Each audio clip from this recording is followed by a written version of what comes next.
That's hard to say, yeah. That's an interesting question. Interesting enough where I have to think about it. Yeah. My name is John Doran and I write about music. In this series for Noisy, I'm interviewing notable figures from British popular music. For me, this has nothing to do with record sales, critical praise or fashionability, and everything to do with clarity of vision, iconoclasm, and a unique take on British life. This week I'm talking to Tricky, who was an early associate of the Wild Bunch and Massive Attack in Bristol, before releasing his groundbreaking debut album Maxine K in 1995. During the culturally conservative mid-90s of Britpop, Tricky represented what it was actually like being British and living in a city, as his music, his fashion, his entire aesthetic and philosophy were the product of embracing culture clash. We needed him then to kick against the pricks as much as we need him back now. It's my pleasure today to be talking to Tricky. Tricky, hi. How are you doing? Now, when I was 17, I had a much more beautiful body than I have now. I occasionally used to go to college wearing a wedding dress, and it keeps you on your toes, doesn't it, wearing a dress? Yeah, because you can't be that macho. You can't be a tough guy with a, he kind of breaks down the barriers, and it takes a lot of bottle to a certain extent. It does, doesn't it? Obviously, you've got dead good hip-hop credentials, but that is got to be the most ultra macho, masculine, you can't put a foot wrong kind of genre. Well, I heard, I don't know if it's true, but RZA, before we did the EP I did with them, he seen a picture with me with the dress on, someone showed him the album, and he was like, not sure. I don't know if this is true, but someone in Ireland told me he wasn't sure about it. There's some guys, right? There's some guys in hip-hop, and I'm tougher than them with a dress on. Funny, a lot of the rap guys have never mentioned it to me. The only time I've heard that was RZA was like, oh, what's with the guy wearing a dress?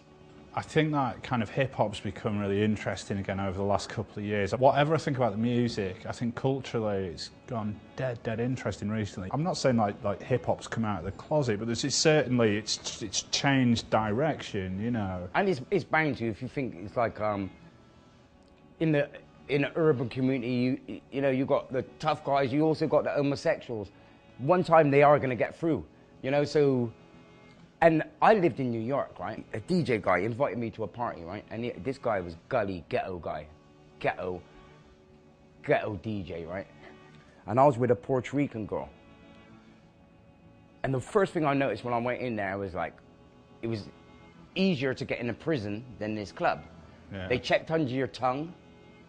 You take your shoes off. They rub the bottom of your feet. Metal detector. So you're going into a hardcore club, right? So I'm in there with this Puerto Rican girl, and all of a sudden these four guys just went round her. And I thought they were kicking it to her. They're like, one of these guys maybe were trying to kick it to her. I realized I was in a gay club, hip-hop club. But I'm talking about there was nothing feminine about these guys at all. Yeah. They were heavy gangsters. Do you know what I mean? So it's only a matter of time that got through. You know what I mean? So and nothing's going to stay the same, But it's funny seeing the older or the more hardcore saying rap's so gay now. And I can understand why some rappers, like say for instance, Kanye West, I don't know if he's gay or not. I don't think he's gay, right? But the old fashion thing it's a bit too much. I think of you as one of the top collaborators, you know what I mean? You really seem to kind of thrive in working with other people. I was just wondering, one, why do you kind of gravitate towards working with other people? And two, are there any kind of artists out there who you really just still love to work with? I always wanted to work with Kurt Cobain. His death was a shock to me because I always thought we would work one day. I never tried to contact him, but I thought we're bound to work. When you listen to someone and you love what they do, to imagine them doing that with you is just inspirational. If I'm writing lyrics and you hear someone else's voice sing your lyrics, I've always found that a compliment, an honor to hear a beautiful voice, because I can't sing. So say, for instance, Martina on my first album, hearing her sing my lyrics was like a compliment to me. And it made it more into poetry. Don't wanna be on top of your list. I'm not believe properly kiss. We overcome in 60 seconds. A strength we have together. Do you know when you get a song like Hell Is Round the Corner, is this like an abstract expression of like a really dark emotion or a dark headspace that it's difficult to put into words otherwise? Well, the name came from a friend was round my house and we were talking about, I can't remember what we were talking about hell or something like that. So he goes, listen, hell's around the corner, because I was living at the time right next to the front line, like a fucked up area, a messed up area. And he goes, hell is around the corner from your house. So that lyric stayed with me. So that is kind of talking about ghetto, being in the ghetto, you know. Hell is round the corner where I shelter. Isms is a schism. But living out a style that if you believe or deceit, common sense says shouldn't receive. Let me take you down the corridors of my life. Before you were famous, you know, you used to hang with people like Mark Stewart and Nina Cherry and the Wild Bunch.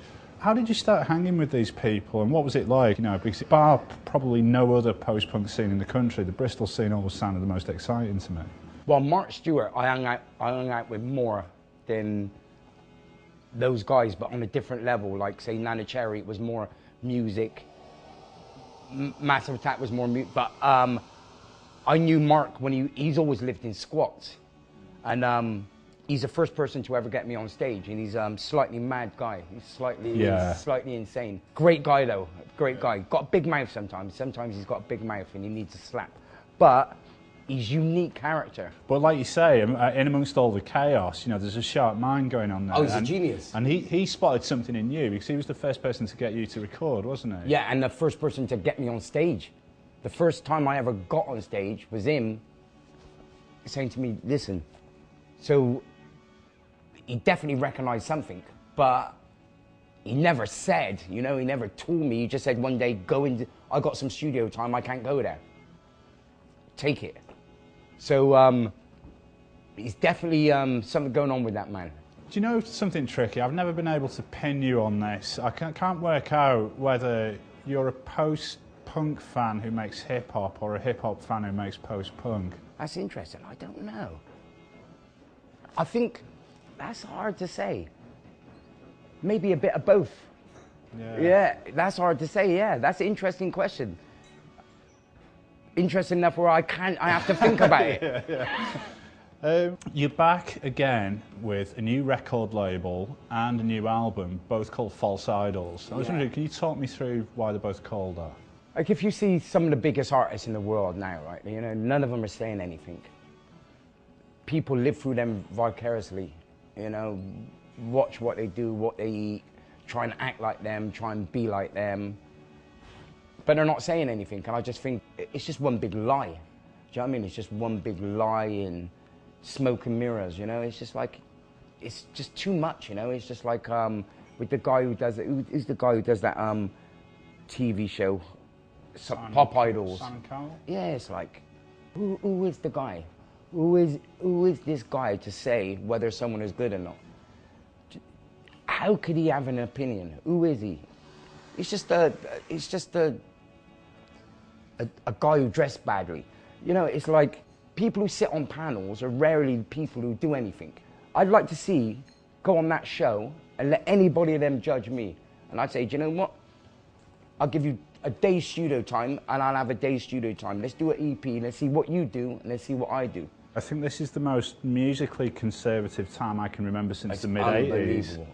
I just don't have a lot of respect for what's going on now musically, and you know, it's just either selling sex or it's got to be one of the worst times for music now. It's got to be one of the worst times. I think so.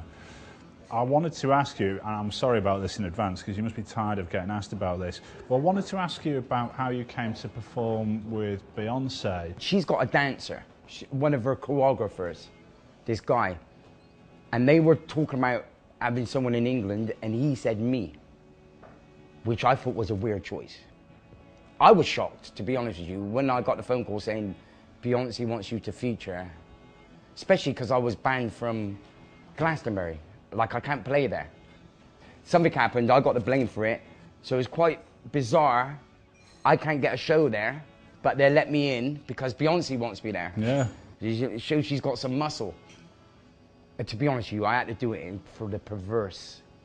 Because, like, it's so perverse. To go on stage is so perverse. And do you know what? My mic didn't work, right? Yeah. And there's smoke and lights and dancers.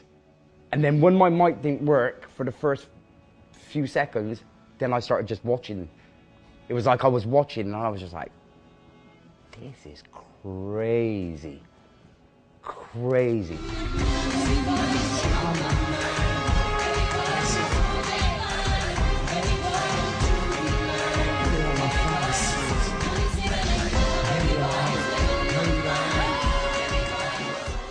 Has there been kind of like any kind of good come out of it? I mean, have you got like younger people kind of checking you out or anything like that?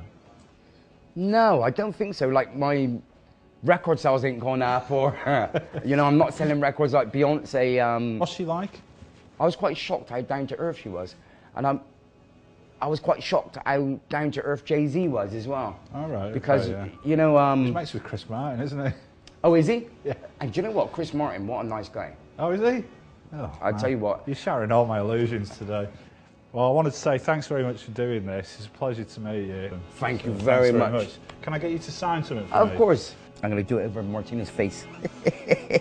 Our daughter's singing now. Is she? Yeah. Oh, that's great. And So what- she sounds like her mum. Cheers, man. Thank you Thanks, very much. mate. Thanks again.